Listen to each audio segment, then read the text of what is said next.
अल्हम्दुलिल्लाहि रब्बिल आलमीन वल आक़िबतु लिल मुत्तक़ीन अस्सलातु वस्सलामु अलैका या रसूल अल्लाह। मेरे मोहतरम सामईन व नाज़रीन, अस्सलामु अलैकुम व रहमतुल्लाहि व बरकातुहू।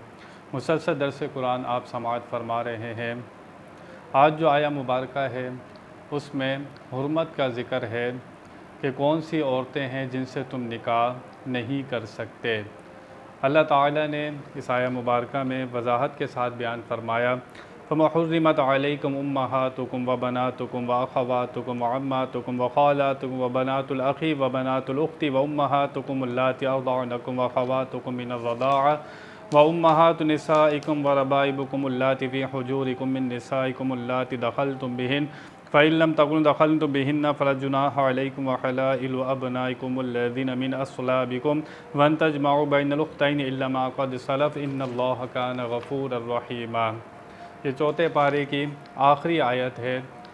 अल्लाह ताला इरशाद फरमाता है कि तुम्हारी माएँ तुम पर हराम कर दी गई हैं। दादियाँ हो, नानियाँ हो, सौतेली माँ हो, सब इसमें दाखिल है। बेटी, पोतियाँ, नवासियाँ ये भी तुम पर हराम है। बहन हो, फूफी हो, खाला हो, भतीजी हो, भांजी हो या भतीजी की औलाद हो, भांजियों की औलाद हो, इन सब से निकाह करना हराम है। दूसरा फरमाया कि दूध शरीक बहन भाई हों या जिस औरत का तुमने दूध पिया वो तुम्हारी रज़ाई माँ कहलाएगी। अब इनसे तुम निकाह नहीं कर सकते। 2.5 साल के अंदर अंदर जिसका तुमने दूध पी लिया है, अब जो उसकी औलाद है, अब तुम सब आपस में बहन भाई हो गए दूध शरीक, अब तुम आपस में निकाह नहीं कर सकते। हुज़ूर अकरम सल्लल्लाहु तआला अलैहि वसल्लम की हदीस पाक में आता है, जो रिश्ते नसब से हराम होते हैं वो सबब से और रज़ाअत से भी हराम हो जाते हैं। बीवी की जो माँ है, सास कहलाती है, उससे भी तुम निकाह नहीं कर सकते। माँ है, दादियाँ हैं, नानियाँ, ये सब तुम पर हराम है। बाप दादा की बीवियाँ ये तुम पर हराम है। बेटे पोते की बीवियाँ ये तुम पर हराम है। एक शख्स ने ऐसी औरत से शादी की जो साथ अपने लड़कियां लेकर आई थी, पहले शोहर की थी।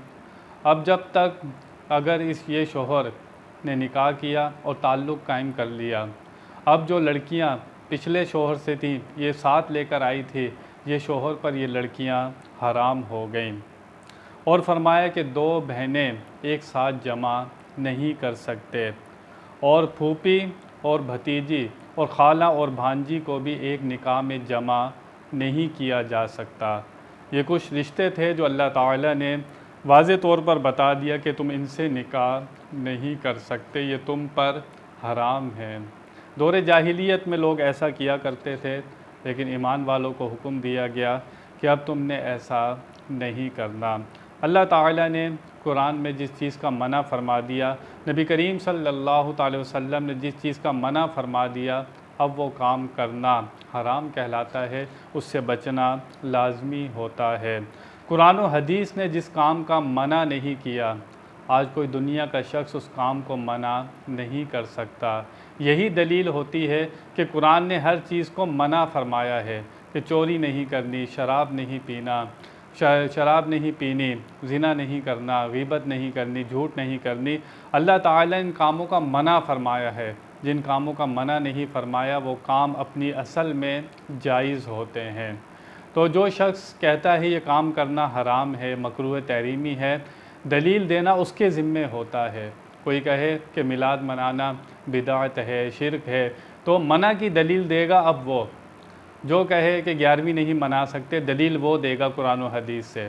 तो मना के लिए दलील चाहिए होती है, अगर दलील नहीं है तो वह शख्स मना नहीं कर सकता। अल्लाह ताला से दुआ है कि वह हमें सही माना में कुरान और हदीस की समझ अता फ़रमाए। व आखिरु दावाना अनिल हम्दुलिल्लाहि रब्बिल आलमीन।